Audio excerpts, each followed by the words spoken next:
Hello, all you beautiful YouTubers out there. I hope you're having a fantastic week so far. I know I am. We are approaching our 13 days from our next Disney trip, and I cannot tell you my level of excitement about that. We are already in preparation mode, and today I thought I would share with you guys some of the things that we do in order to prepare for a Disney trip. A lot of us are not as fortunate or lucky enough to live in Orlando, so we have to travel to get to Disney, and you have a big decision to make. Can you either fly or are you going to drive? Which one's cheaper? Which one's better? So that's what we're going to talk about here today. Just so you guys know, we're driving, and that's what we're going to talk about, the planning for a drive to Disney. We're actually staying from June the 19th through June the 30th in Kissimmee, Florida. And we're going to take this drive in two steps. We're going to go up to Gulfport, Mississippi on the first night, where we're staying at a hotel, and that's going to be about 8 hours. And then we're taking the next day, we're going to drive into Orlando. So it's going to be a 2-day trip on the way over, and then probably on the way back, we're going to do it all in one day. I've done this trip before. It's from Austin, Texas to Orlando. It's 16 hours total. It's a good drive to do it in one day. It's always better to do it in two. So you might be asking yourself, okay, why are you driving? Why not just fly over? Well, driving has a lot of benefits. Most notably, the first one, which is always the most important, is cost. Getting 4 airline tickets to go is going to cost you at least $1,000, maybe more, depending upon the airline. So that's the number one big reason. Another reason is when you're driving, it's a lot easier to get around, especially if you're there for a extended amount of time like we are. We're going to have a car there. We're going to be able to bypass a lot of the Disney transportation, which is going to be nice. You're staying an extended amount of time. It's always nice to be able to have lots of stuff, so we can pack a lot more, especially if you have a pickup truck. I really like to travel with pickups because you can get everything out of the cabin, you can put it in the back of your truck, and you can keep the cabin clutter-free, which makes it more comfortable. Another great benefit is the fact that you can get outside the Disney bubble. We're going to be able to drive to Universal, to SeaWorld. If we want to go to the beach, if we want to go to Tampa, we can do all those things.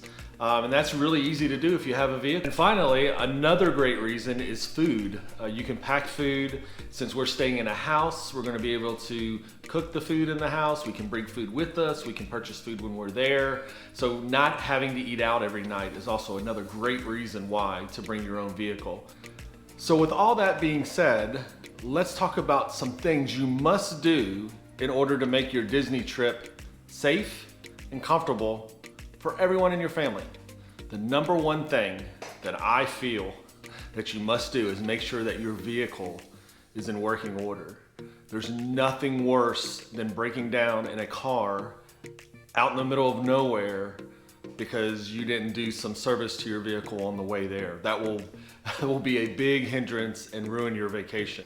It's important that you make sure that your oil's changed, that your battery's charged, that your tires are in good working order, that the belts and hoses in your vehicle are sound. There's no holes, no cracks, nothing of that nature. And the easiest ways to do this is to take your vehicle to any automotive shop and just ask them to have a trip check done. The mechanics there will check over everything and make sure your car's in great working order so you can feel confident when you're driving to Disney. Another hint I'm going to give you is to make sure that you never get below 1/4 of a tank when you're driving. I kind of live by that rule. I actually live by half a tank. Number one, I get to stop more, which I like to stop. Number two, if you get out into a situation where you don't know where you're at and you don't know if you're in your safe area, you don't have to make any emergency stops. It's going to allow you to be able to be kind of a little bit more selective when you're picking out the gas station that you want to stop at. I love Buc-ee's. I know that there's a Buc-ee's right outside or right this side of the Texas border in Houston. I know there's one in Alabama, and now I know there's one in Florida. So I always stay at Buc-ee's because they're always safe, they're well lit. I also look for love stations, or sometimes truck stops seems to be the better places to stay too if Buc-ee's is not available. Let's talk about inside the vehicle. Keeping everyone nice and comfortable on a long car ride is difficult. When you're driving 8, 10, 12, 16 hours in a day, comfort is obviously a big deal. And there's certain things you can do in order to make that better. First of all, keep the clutter out of the vehicle. Again, pickup trucks are nice for that. But if you have like a Suburban or any type of vehicle, having a luggage rack and putting the luggage in that as opposed to having it jammed into the car with kids, that's big. Comfort is huge. Kids being able to sleep, that's huge. So just keep the clutter out, keep trash bags on hand, things of that nature. For everyone in the vehicle, you want to make sure you have games or you have stuff to pass the time. Tina and I, we usually listen to podcasts. We love The Office. So The Office Girls, we always listen to. They're funny and it makes the time go faster. Our girls in the back, they're playing video game or games on their phones or sleeping or just looking out the window. But if you have young ones, it's probably really important to make sure you have games. There's nothing better than for children that know they're going to Disney than be able to watch a Disney movie. That seems kind of fun to me. Sometimes I'll put a Disney movie on in the car and just listen to it on the way over. It gets me excited, gets me ready to get there. It feels like an accomplishment when I do get there. The next thing I think is important is to make sure you have healthy snacks. Having things like chips and chocolate and things like that, it causes you to crash, especially for the driver. Having things like protein bars or carrots, celery, fruits and vegetables, things of that nature that will give you consistent energy and not have the crashes. I will say that a good soda helps with caffeine, which leads into hydration. Drinking water also, don't just drink caffeine and sodas because they do dehydrate you. If you have lots of water, I know you're gonna have to make more stops if you drink a lot, but it's healthier for you, keeps your blood moving, avoid blood clots from sitting so long. So drinking water is very important. And getting out of the car, using the bathroom is a good thing. Another very important item is making sure that you get enough sleep the night before. There's nothing worse than being halfway in your trip, driving, and then becoming drowsy on the road. Now, I have gotten drowsy, and it's really tough not to get drowsy when you're driving 16 hours. I get drowsy on the road, and what helps me, surprisingly enough, is chewing sunflower seeds.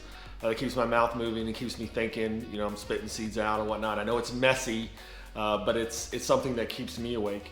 A lot of people chew gum when they're tired. Again, it keeps your mouth moving, keeps you thinking. But if you get drowsy enough and you're too drowsy, just pull over, get out of the car, stretch, do some jumping jacks, run around the rest area. Just get out of the vehicle. I think we touched on this a little bit before. You want to make sure that you're planning your rest stops and planning the areas where you're going to get gas. Again, I like Buc-ee's. I try to go to the bigger gas stations, truck stops. They seem to be safer. They have more lighting. A lot of that is about safety. You're going to areas you've never been before. You don't know who's hanging out in some of these rest areas and whatnot. So it's important to know where you're stopping and just be safe. Also, make sure that you're using navigation systems. I don't know anyone that doesn't. Maps are difficult. I have a navigation system on. One of the benefits of that also is you use Google Maps or Waze.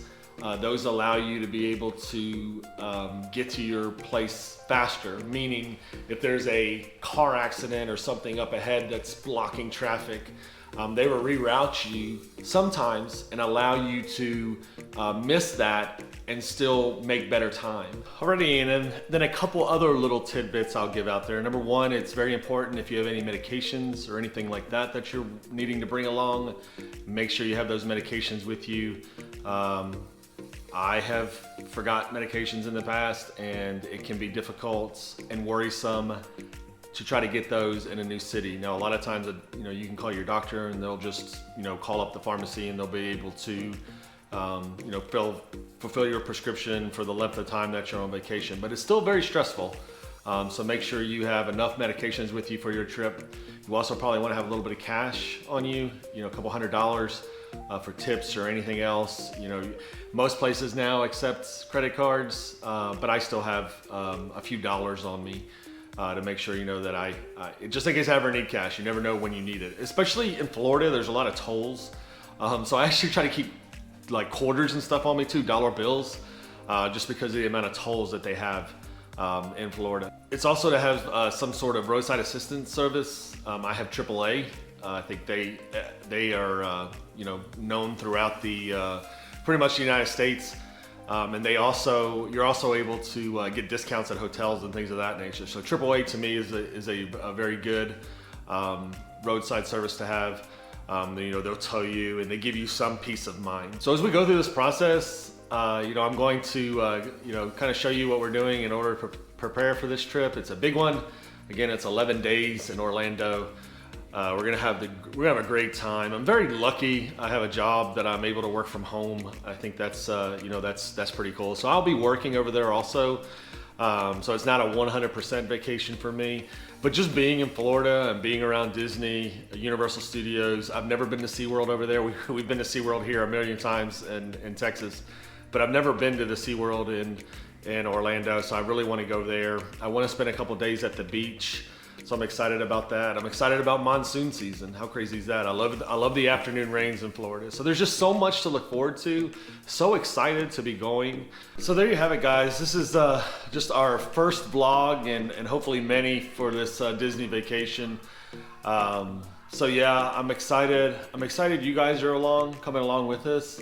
I will say that vlogging has really changed how I vacation. I really enjoy vlogging a lot. It's a lot of fun for me to share these experiences with you guys. I'm excited when I go on vacations and I kind of think of things that I can do, and you can see I have a cat here that has joined me. I don't know if you can see it or not. There's the cat. Oh, there it goes. There goes the cat. This is my little kitten here. This is Ryder. He's just a baby. Love him very much. But yes, I really enjoy being with you guys and sharing these experiences. We have quite a bit planned over the next few months. We actually have 2 Disney cruises coming up in the fall. One near Thanksgiving and then one over Christmas that we're going to share with you guys. We're hoping to get to Disney for the 50th anniversary. That's a big deal for us. We have a lot going on at SeaWorld. We have concerts going on. Everclear's playing this week. We got En Vogue coming.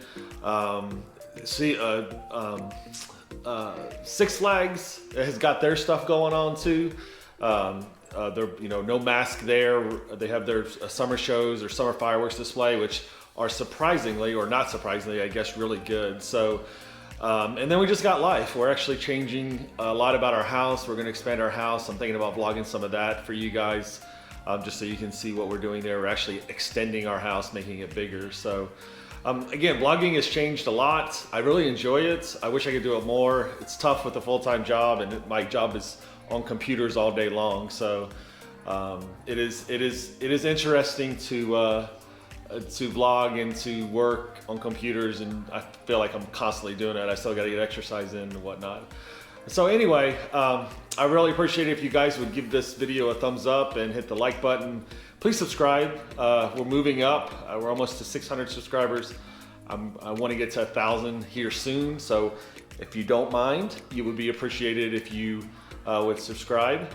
I think we'll wrap this video up. Thank you so much, everybody out there. We love you guys. We're so glad that you're joining us. And Ryder and I wish nothing but for you guys to be happy and to live problem-free. We'll see you next time. Say bye, Ryder.